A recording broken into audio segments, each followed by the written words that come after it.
Buenos días, bienvenidos al módulo 9 de cerdos, en el cual abordaremos las bases técnicas del Plan Sanitario Porcino. Soy Diego León Ledesma, médico veterinario. Hago parte del equipo de SENTI como consultor en salud porcina para la región. La idea es que hoy en esta charla abordemos todo lo que son los pilares básicos para construir un plan sanitario en nuestros clientes, las granjas que visitamos. Para ello, nosotros necesitamos entender o partir de unos puntos que son claves para abordar esa sanidad porcina y la construcción de esos programas sanitarios. Esos puntos claves empiezan por entender desde un enfoque del sistema cuáles son los flujos de cada granja, entendiendo independientemente si la granja es ciclo completo, multisitios, flujo continuo, cómo es la fase o cada una de esas producciones. Entonces, nosotros podemos tener una cría o sitio 1, una recría o sitio 2 o preseo, una ceba engorde o sitio 3, y entendiendo que en función del programa de bioseguridad de la granja, cada sistema tiene unos patógenos o unas enfermedades que son endémicas a ese sistema. Eso significa que a pesar de que tengamos esos programas de bioseguridad, siempre vamos a tener un grupo de enfermedades que ya están dentro del sistema y para las cuales tenemos que construir un programa sanitario funcional. Entonces, ahorita que hablemos un poco más adelante de lo que es vacunación, medicación y las diferentes herramientas que tenemos, podemos entender un poco cómo las podemos usar para hacer un plan sanitario funcional a partir de estos patógenos. Sin embargo, el concepto de bioseguridad toma una gran relevancia porque a partir del nivel de bioseguridad que manejen las granjas, nosotros podemos evitar que ingresen nuevas enfermedades o nuevos patógenos a estos sistemas. Entonces, el plan sanitario no solamente se trata de hacer ese plan vacunal y ese plan de medicación o manejo, sino que también se trata de construir un programa de bioseguridad funcional en el cual evitemos que ingresen esos patógenos exóticos, entendiéndose el concepto de exótico como enfermedades que no están presentes en el sistema. Sin embargo, nosotros podemos elevar el concepto a la región, incluso al continente, y un ejemplo claro es el caso de la PPA, que es una enfermedad completamente exótica para nuestra región. Entonces, a partir de ese concepto de bioseguridad, es entender los factores de riesgo y las interacciones que tienen los sistemas a partir de otros lugares, ya se llámese una planta de alimentos, el almacén agropecuario donde vienen nuestros insumos, el origen de la reposición genética externa, llámese hembras reemplazos o machos de proceso, e incluso las plantas de beneficio. Eso nosotros de alguna forma tenemos que entender cuál es la relación real y los flujos que hay en los sistemas para poder crear esta bioseguridad, entendiendo que uno de los principales factores de riesgo para el ingreso de los patógenos es todo el tema de los vehículos y las movilizaciones. Entonces, ¿cómo nosotros generamos un plan de bioseguridad funcional acorde a esos flujos que tiene cada uno de los sistemas?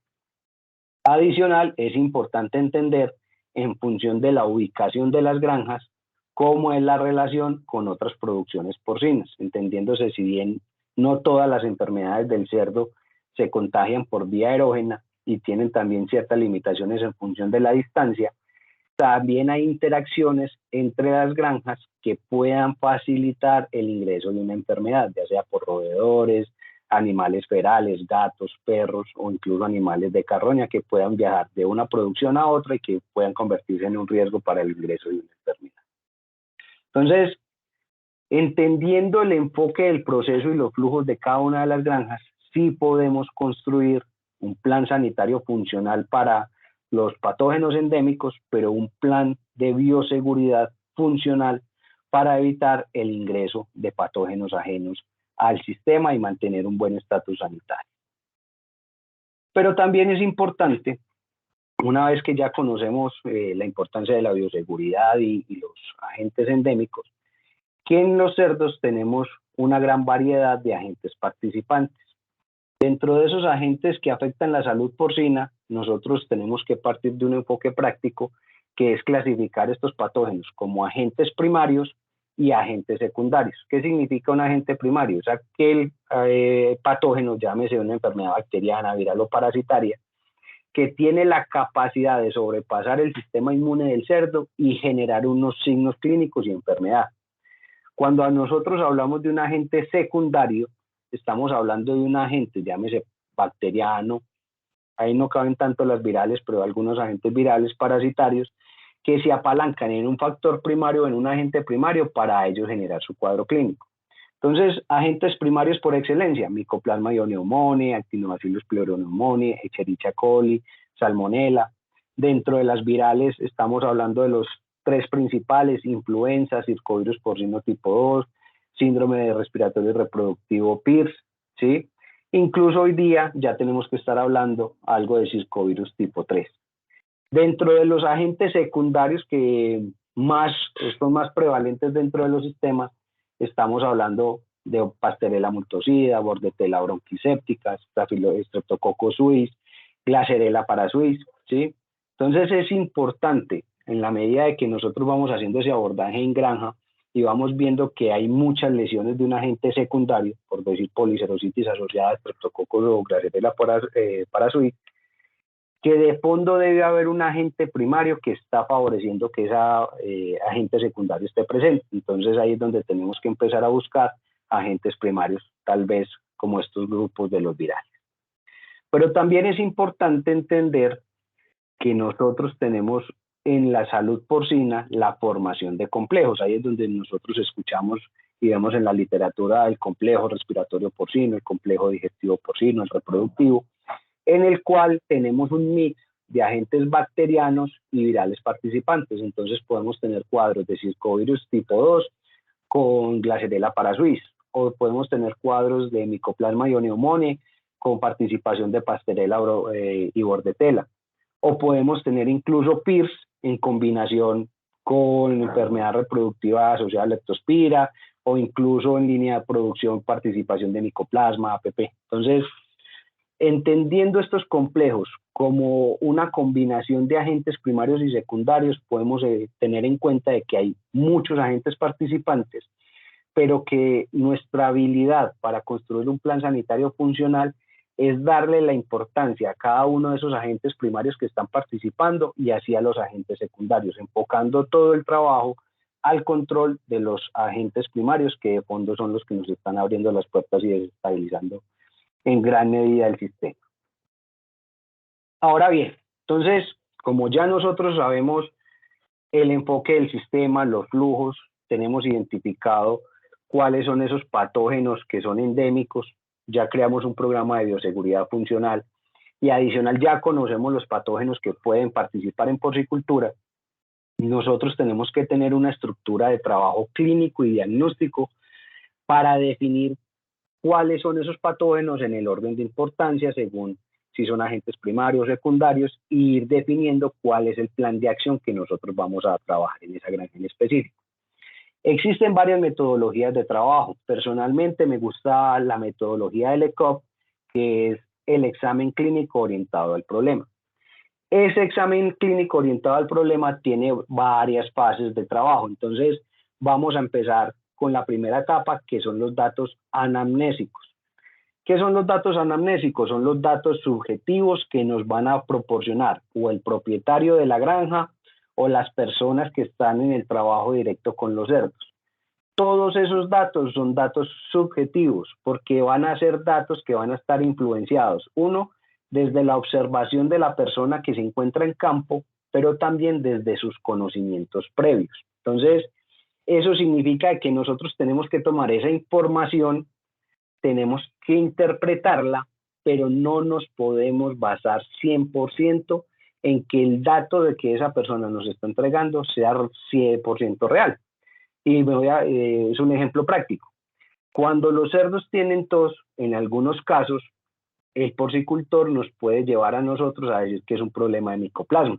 Entonces, si nosotros nos quedamos con ese dato subjetivo y nos vamos pensando solamente que es micoplasma, podemos perder dentro de esta estructura de análisis la posibilidad de encontrar otros agentes completamente diferentes a micoplasma y que sean la real causa de ese cuadro sanitario dentro del sistema. Entonces, si bien tomamos nota e interpretamos todos esos datos anamnésicos, tenemos que pasar a la siguiente etapa del plan de trabajo. Entonces, una vez tomados esos datos subjetivos, empezamos a tomar los datos objetivos. ¿Qué significa? Que nosotros tenemos que empezar a analizar los datos de campo, tenemos que hacer presencia en granja, tenemos que ver los animales in vivo, tenemos que hacerlos parar, tenemos que escuchar si tosen, qué porcentaje de animales tosen, qué porcentaje de animales tienen diarrea, por decir en el caso de las enfermedades digestivas, cómo son los datos de mortalidad, ganancia diaria, conversión, porcentaje de abortos,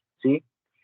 Y que estando una vez en campo, viendo los animales in vivo y analizando estos datos, ideal, siempre acompañemos las visitas en la medida de lo posible con los hallazgos de necropsia.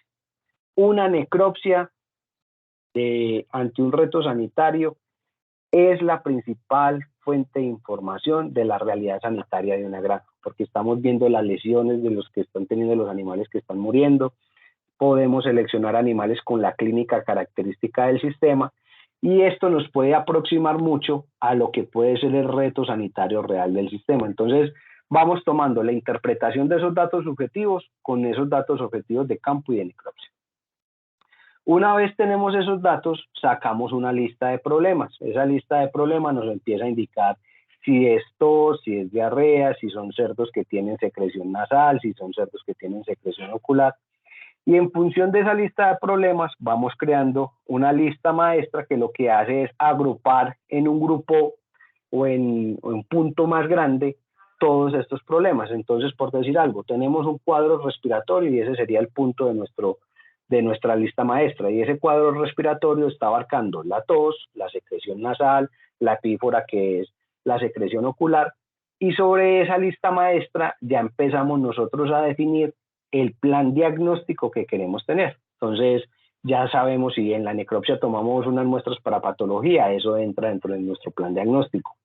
Si nosotros necesitamos enviar una serología, hace parte de toda esa estructura del plan diagnóstico para nosotros, a partir de los resultados, ya ahí sí generar planes terapéuticos, llámese ajuste de planes vacunales, llámese ajustes de esquemas de medicación, llámese ajustes o cambios en el manejo como tal de los animales, y sobre el plan terapéutico definido generamos un plan de seguimiento. Entonces empezamos a mirar si todo lo que nosotros definimos dentro de este plan terapéutico empieza a generar los resultados que estamos esperando, y si no genera los resultados, cómo ajustamos ese plan de trabajo para alcanzar el resultado. Entonces, si bien parece una lista bastante larga desde la estructura clínica y diagnóstica, realmente cuando empezamos a trabajar el abordaje en campo con cada uno de estos planteamientos se hace bastante rápido. Entonces, ¿cómo llego yo a la solución de un reto sanitario en campo?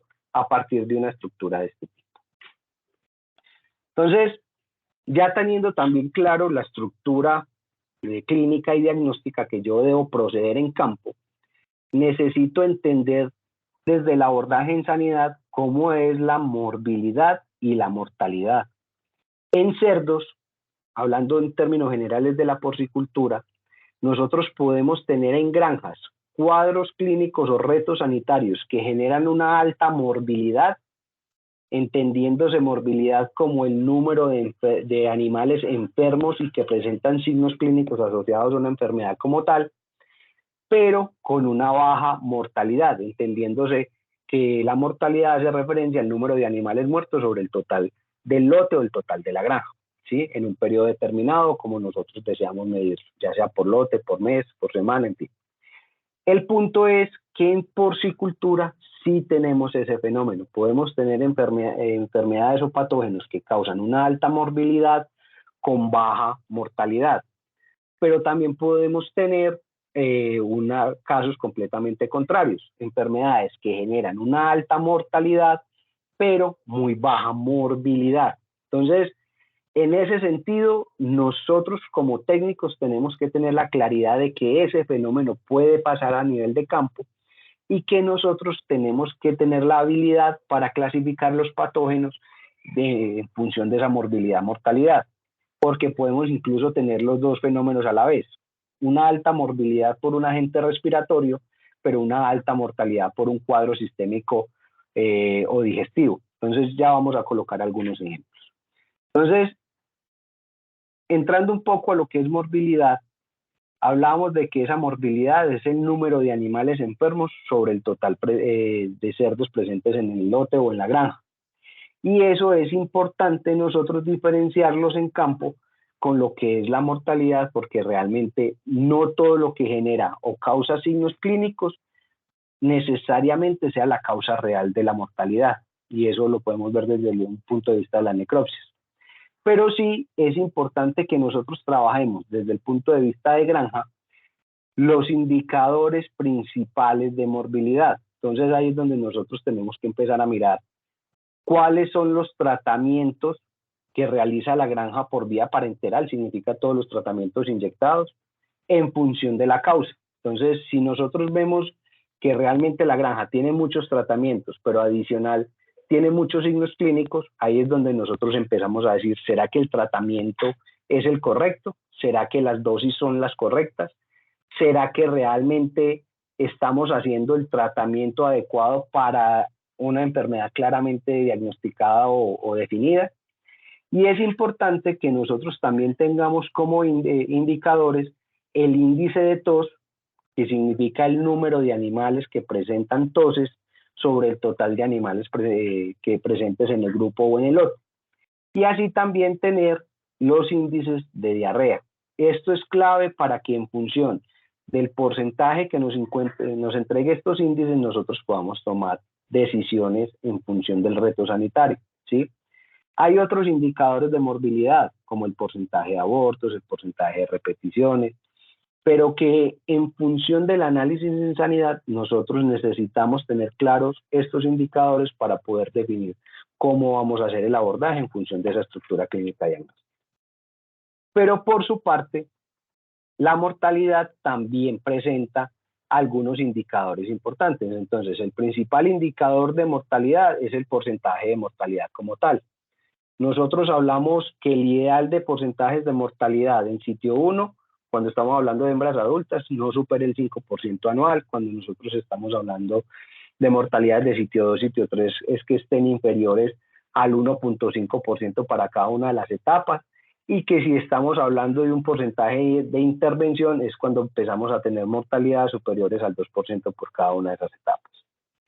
Pero cuando hablamos de mortalidad, lo más importante sí es entender el tipo de mortalidad. Y eso, en esto es bien importante que ustedes tengan claro el enfoque, porque la mortalidad puede tener unos comportamientos específicos. No necesariamente a este nivel no le estamos colocando nombre y apellido en términos del patógeno, sino que cuando nosotros llegamos a campo y empezamos a encontrar que las observaciones por parte de los granjeros o de las personas que están cercanas a los cerdos nos dicen es que el cerdo murió de forma súbita, o es un cerdo que ayer estaba bien, hoy encontramos muerto, y que no observamos signos clínicos, eso siempre nos va a hacer énfasis a nosotros a cuadros de forma hiperaguda a aguda. Significa que entre el momento de la infección, el periodo de incubación y la muerte pasó muy poco tiempo. Y eso ya nos lleva a nosotros a un grupo de enfermedades específicas que generan ese tipo de cuadros. Pero si por el contrario nos dicen es que el animal venía enfermo, que era un cerdo que yo ya había tratado, que le hice tratamiento por varios días, que no le vi respuesta y que murió, pues ya eso nos empieza a decir que la enfermedad o el proceso que estuvo participando son cuadros que venían entre el periodo de infección, el periodo de incubación y los signos clínicos, pasó un poco más de tiempo. Y eso, ya haciéndonos énfasis a este tipo de cuadros, nos lleva a nosotros a pensar en un grupo de enfermedades en específico, pero también nos lleva a nosotros a pensar es cómo está definido el tratamiento parenteral para esos animales. ¿Será que los identifique a tiempo? ¿Será que el tratamiento es el adecuado? ¿Será que la dosificación es la adecuada? ¿Será que el medicamento es el que corresponde? Y hay un tercer tipo de mortalidad, que son los cerdos que nos hacen referencia que los tengo que sacrificar. Entonces son cuadros de subagudos a crónicos en el cual entre el momento de la infección y la muerte del animal pasa muchísimo tiempo.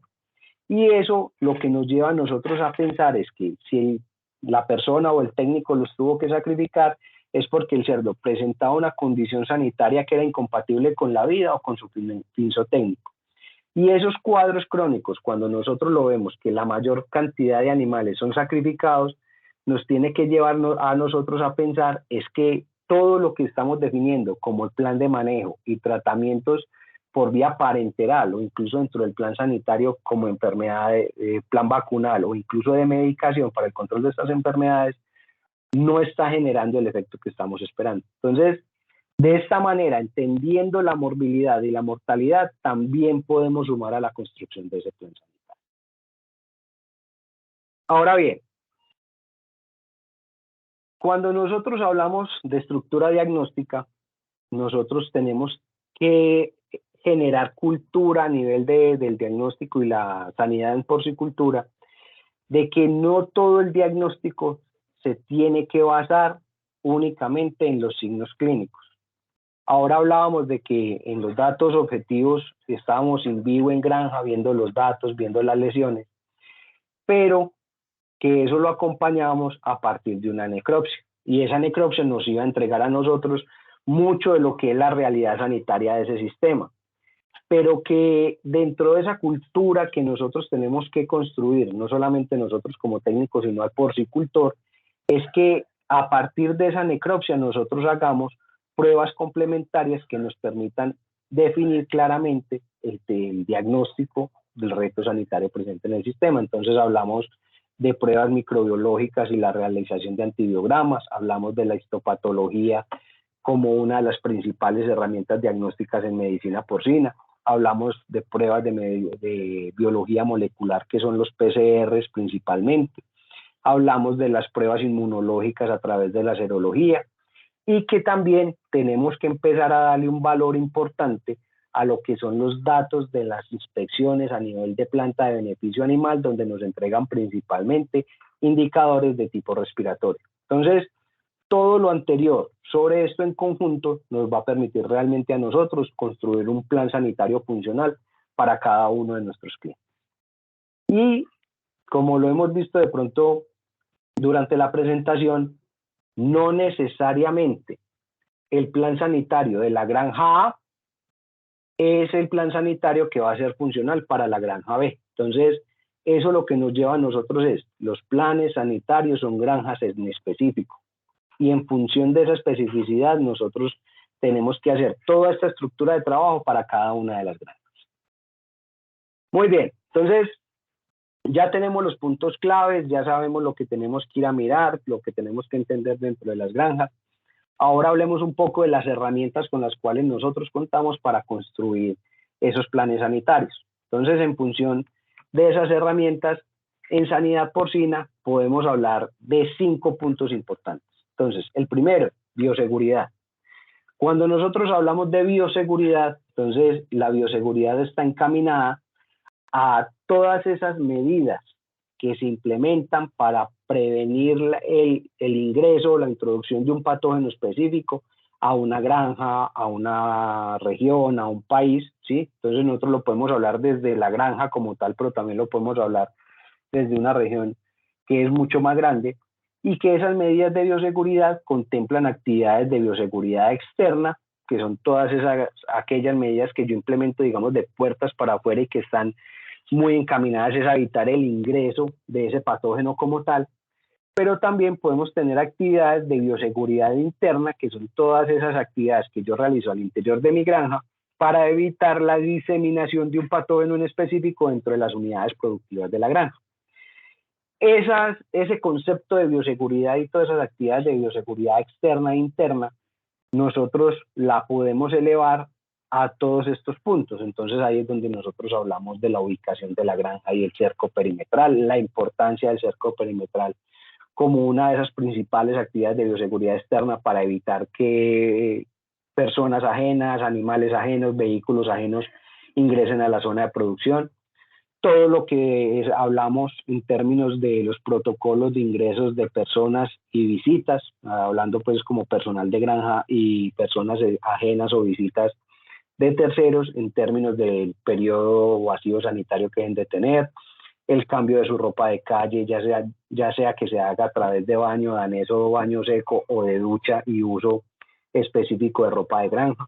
las medidas de bioseguridad que implementamos para los vehículos. Entonces no solamente es el vacío sanitario, sino el lavado, la desinfección completa de llantas, carrocería, chasis y parte interna o cabina del vehículo, cómo son los protocolos de ingreso de equipos y herramientas, cómo son los protocolos de cuarentena para ingreso de cerdas, reemplazos o machos de proceso, cuáles son los programas de control de plagas y roedores que tenemos a nivel de granja, cómo son los mecanismos de disposición de mortalidad al interior de granja, evitando que animales ferales o de carroña tengan acceso a ellos. Un punto importantísimo es la definición de las áreas en bioseguridad, o sea, dónde empieza el área sucia de la granja, dónde empieza el área intermedia de la granja, dónde empieza el área limpia de la granja y cuáles son las acciones de bioseguridad en cada una de esas áreas. Y el punto tal vez más importante en bioseguridad es la capacitación de personal. Cuando nosotros hablamos de bioseguridad, la mejor forma de ver la bioseguridad para que el concepto sea exitoso es cuando las personas están capacitadas y ven la bioseguridad como un comportamiento cultural, no como una medida impositiva. Entonces, estos puntos, hablando desde el concepto de bioseguridad, realmente son los puntos más importantes para trabajar el ingreso y la prevención de patógenos a los sistemas y que deben de tener dentro de sus listas de chequeo en visita a granja para poder analizar cada uno de los sistemas. Muy bien. Entonces, bioseguridad como primera herramienta. Ahora vamos a hablar de una segunda herramienta que es la vacunación. Entonces, tal vez por concepto, la vacunación es la principal herramienta para controlar cualquier enfermedad a nivel de las poblaciones. No hay una medida más exitosa a nivel de la salud poblacional que permita el control de una enfermedad como tal, como la vacunación. Entonces, ya hemos visto un ejemplo muy claro recientemente. O sea, cómo controlamos la pandemia de COVID-19 a partir de la vacunación masiva de la población para el COVID, ¿sí? Cómo hemos controlado o bajado el impacto a nivel de la producción porcina de enfermedades como parvovirus, de leptospira, incluso de erisipela, a partir de la vacunación recurrente de la población de hembras activas de la granja con el biológico triple reproductivo, parvovirus, leptospira, erisipela. Entonces, realmente, hoy nosotros, dentro del plan sanitario porcino, incluso de cualquier especie, incluso la humana, la mejor forma con la cual nosotros podemos controlar y mantener un estatus sanitario alto es a partir de un buen esquema vacunal, entendiendo que dentro de las vacunas tenemos diferentes tipos de vacunas, ¿sí? Y que en función de ese tipo de vacuna también van a estar definidos ciertos patógenos, o sea, no necesariamente el biológico para un patógeno en específico va a ser, por decir algo, un tema de vacuna viva atenuada, ¿sí? Cada patógeno tiene una especie de vacuna o una vacuna específica que nos permite generar una inmunidad. Y eso también es importante entenderlo porque no necesariamente todas las vacunas generan una respuesta inmune similar. Podemos tener biológicos que generan una respuesta inmune de tipo celular. Y eso es muy importante cuando nosotros estamos hablando de agentes o patógenos intracelulares. Estamos hablando de la mayoría de los virus y de agentes bacterianos como Salmonella o Lawsonia, ¿sí? Pero también podemos tener algunos biológicos que generan una respuesta inmune humoral, ¿sí? Y ahí es donde nosotros empezamos, en función del patógeno, cuál es la respuesta inmune humoral que genera cada uno de los biológicos. Entonces, si estamos hablando de una enfermedad digestiva, realmente el estímulo de la inmunoglobulina es la más importante. Entonces, el mensaje de esta diapositiva es que nosotros nos podamos quedar y entender que realmente el éxito y el control de las enfermedades está en función de esa vacunación y que existen diferentes tipos de vacunas y que si hablamos realmente de la salud del cerdo, la mayoría de las vacunas que nosotros tenemos en el mercado son vacunas inactivadas, principalmente del tipo de bacterias, ¿sí? Ahí estamos hablando de la Mycoplasma, podemos estar hablando de la APP, podemos estar hablando de la de Glaser, y algunas pueden estar presentes incluso con sus toxoides, cuando estamos hablando incluso de las vacunas digestivas de Escherichia coli, cuando estamos hablando de las vacunas para rinitis atrófica. Solo algunas muy puntuales son vacunas vivas atenuadas y básicamente a este nivel estamos hablando de las vacunas que hay en el mercado para el virus de Pierce. Y podemos tener algunas vacunas de subunidades en el cual podemos tener principalmente las vacunas para circovirus porcino tipo 2, aunque hay algunas que son de virus completo. Entonces, continuando con este tema de vacunación, es importante también nosotros tener en cuenta que no solo por vacunar vamos a tener éxito, sino que hay que tener unas consideraciones técnicas que son importantes y que tenemos que comprender para que un plan vacunal sea exitoso. Entonces, lo primero es que nosotros a nivel del cerdo podemos tener unos anticuerpos maternos que que el lechoncito los adquiere a través del calostro y que esos anticuerpos maternos van a proteger al lechón o van a estar presentes en el lechón las primeras semanas de vida. Entonces, ubicándonos en la gráfica, cuando el cerdo nace, consume calostro, ingiere una alta cantidad de anticuerpos maternos, que a esos anticuerpos maternos llegaron al calostro y que fueron sintetizados a la hembra, ya sea porque la hembra recibió vacunaciones previas o estuvo infectada por retos de campo. Y esos anticuerpos maternos pueden o no ser realmente anticuerpos neutralizantes, simplemente pueden estar presentes pero no neutralizar la enfermedad, o en otros casos sí puede proteger al lechón ante una infección en las edades tempranas. ¿Qué es lo que pasa? Una vez el lechón ingiere ese calostro y absorbe esas inmunoglobulinas o esos anticuerpos maternos durante las primeras 24 horas de vida, esos anticuerpos maternos se catabolizan o desaparecen alrededor de la sexta, octava semana de vida. Entonces, ahí es donde nosotros, no por tener claro de que los lechoncitos en las edades tempranas tienen altos anticuerpos maternos, significa que esos animales estén muy protegidos o que no sea necesario vacunarlos. Entonces, ahí es que en función no solamente del catabolismo de esos anticuerpos maternos, sino del momento donde se realiza o se presentan las enfermedades, nosotros vamos definiendo los momentos de vacunación para tener una buena respuesta vacunal. ¿Cuáles son los criterios o las consideraciones técnicas para nosotros hablar del momento de vacunación? La primera premisa y la que es más importante: para lograr el control de cualquier enfermedad, tiene que ser primero la vacunación y luego la infección. ¿Qué significa? Que nosotros tenemos que ubicar el momento vacunal momentos antes o días antes o incluso semanas antes a la infección, para que el organismo pueda montar una respuesta inmune suficiente para modular esa infección. Y ahí es donde entra también un tema bien importante. Ninguna vacuna previene la infección. Lo que hace es generar una respuesta inmune en el organismo para que el organismo pueda modular esa infección y que el impacto en términos de signos clínicos no sea como si no estuviese vacunado y pueda ser un poco más grave. En términos de los momentos de vacunación, también tenemos que hablar de la epidemiología de las enfermedades. O sea, nosotros tenemos que conocer el comportamiento de la enfermedad en términos de qué momento o en qué momento de la vida del cerdo se presenta la enfermedad, cómo ingresa esa enfermedad al cerdo, ¿sí?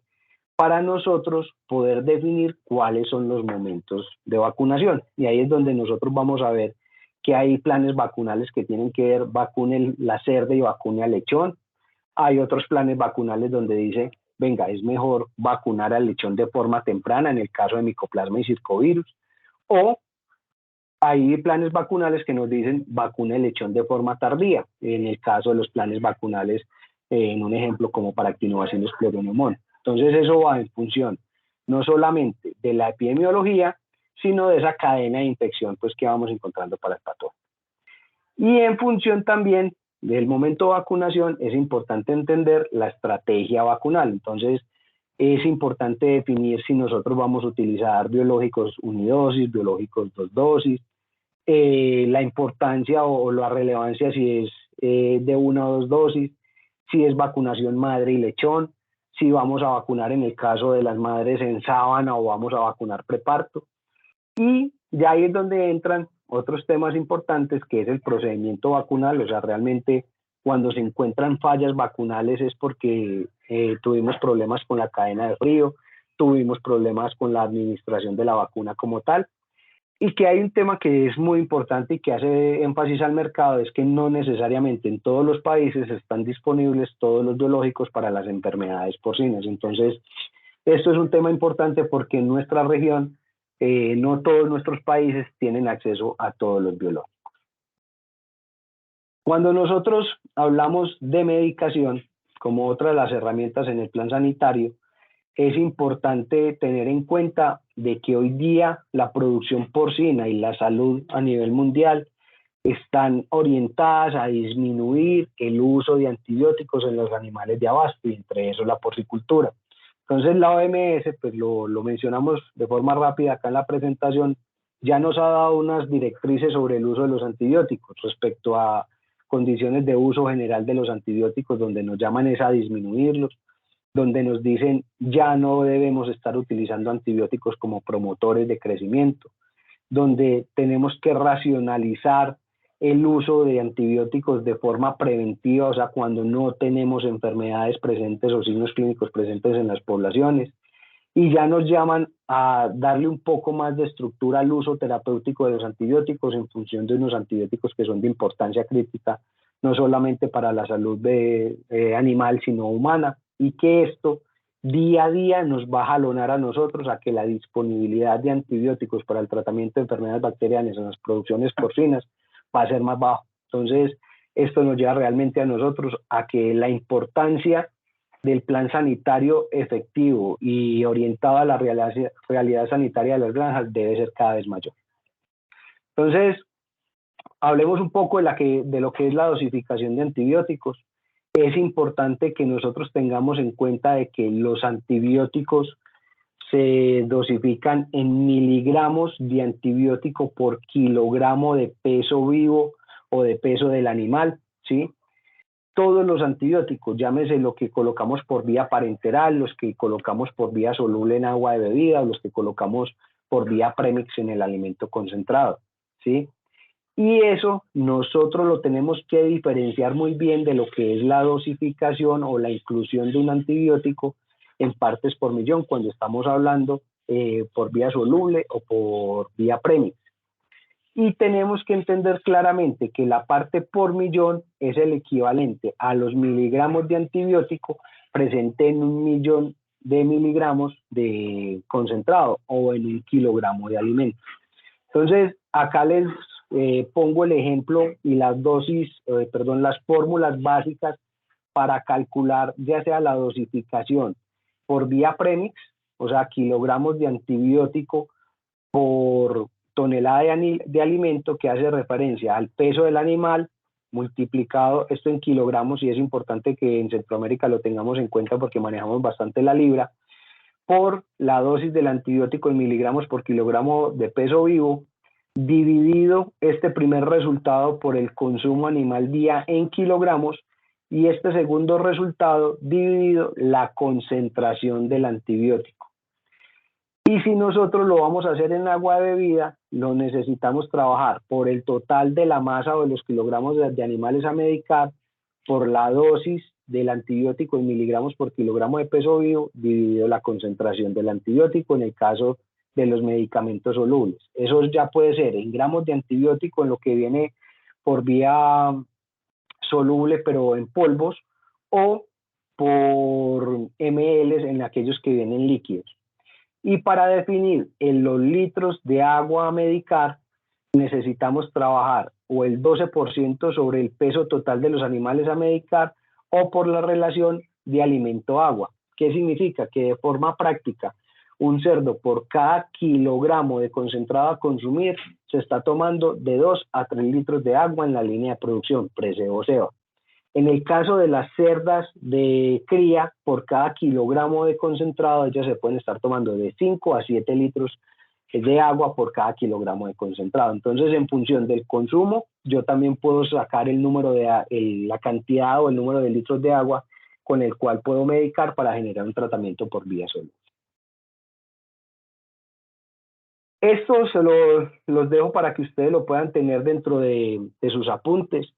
Es importante la clasificación de los antibióticos en función de ese grupo farmacológico, su mecanismo de acción, si es bacteriostático o bactericida, pero es importante ese mecanismo de acción. Entonces, aquí están básicamente los principales grupos farmacológicos que tenemos disponibles en salud animal, solo que en porcicultura podemos estar un poco más limitados. Hoy día no podemos contar con el grupo de las polimixinas, que era la colistina, que utilizamos para enfermedades digestivas. Sí contamos con algunas combinaciones de trimetoprim sulfa para enfermedades digestivas y algunas respiratorias. Dentro de la porcicultura tenemos las fluoroquinononas, que básicamente son la ciprofloxacina y norfloxacina, con las que trabajamos algunas enfermedades digestivas. Todavía contamos para el caso de enfermedades parenterales para el tratamiento de enfermedades por vía parenteral, las penicilinas y la cefalosporina, y por vía premix tenemos todavía la bacitracina.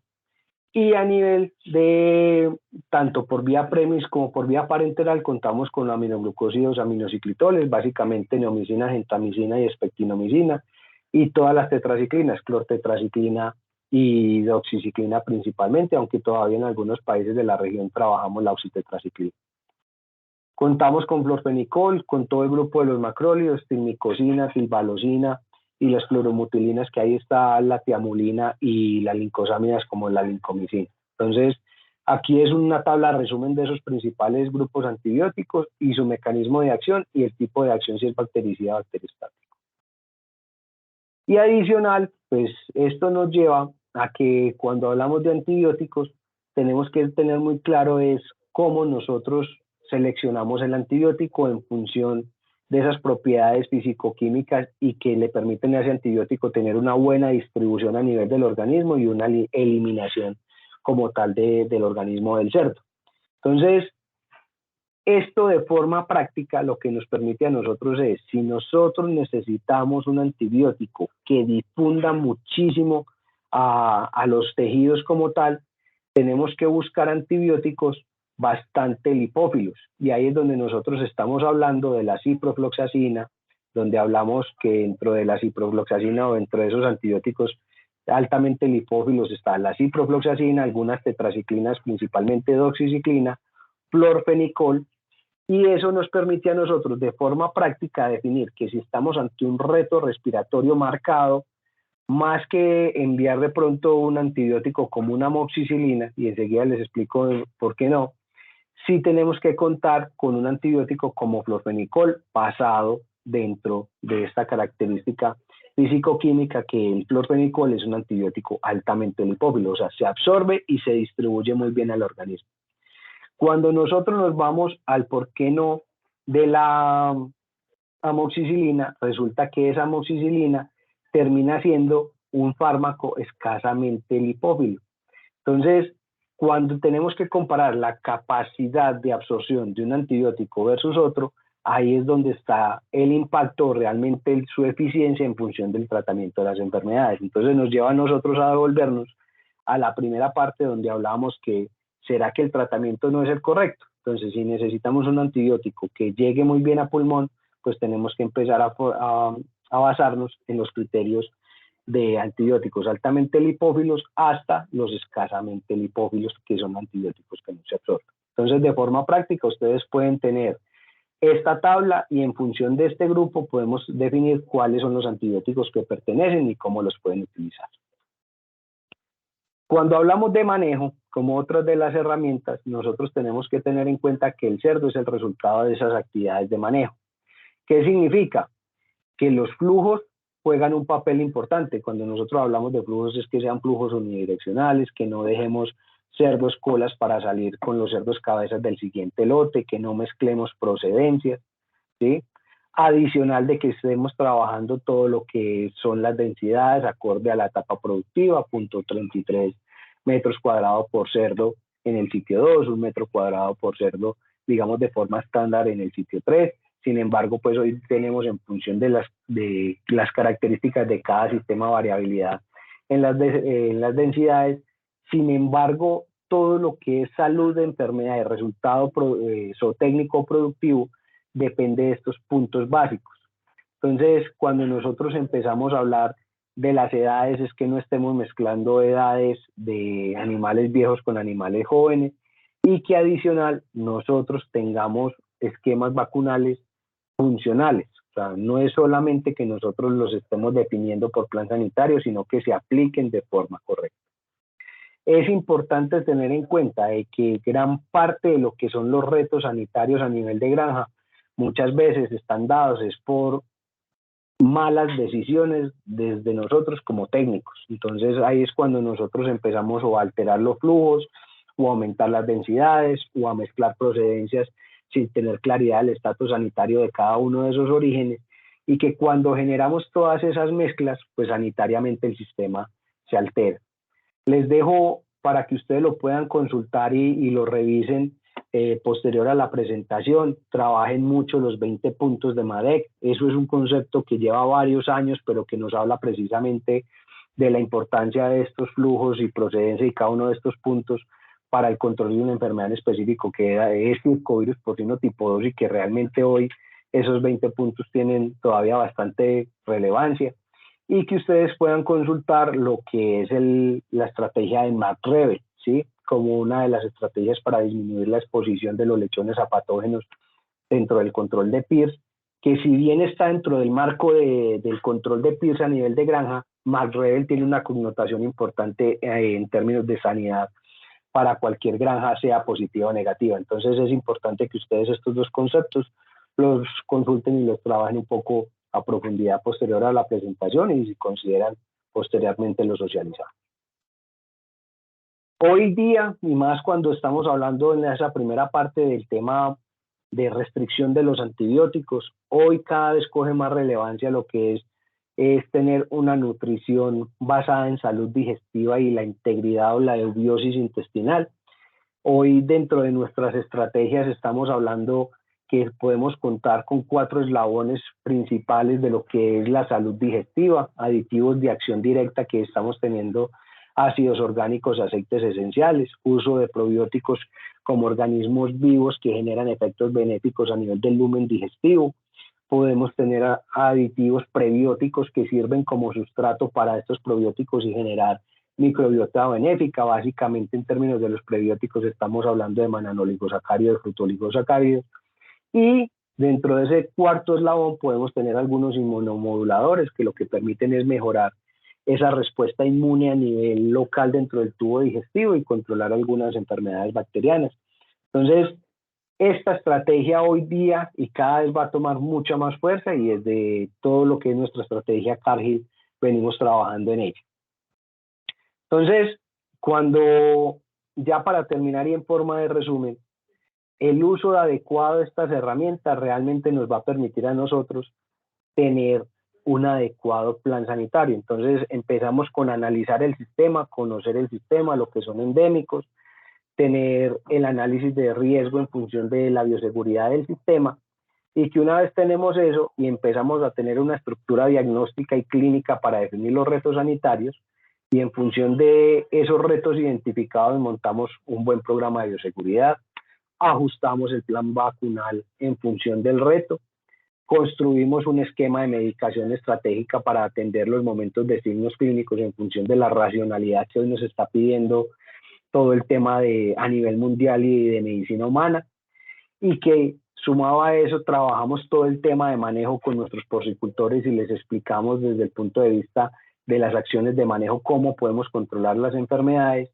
y que eso lo colocamos también dentro de un contexto de nutrición, no solamente como una nutrición dirigida a un tema de resultados o técnicos, sino también de salud, partiendo de una salud digestiva. Vamos a construir realmente un plan sanitario exitoso. Entonces, creo que de mi parte esto era lo que tenía para compartirles. Espero que sea de bastante interés y ayuda para ustedes. Y en adelante, cualquier tema que deseen abordar, estamos prestos a trabajar.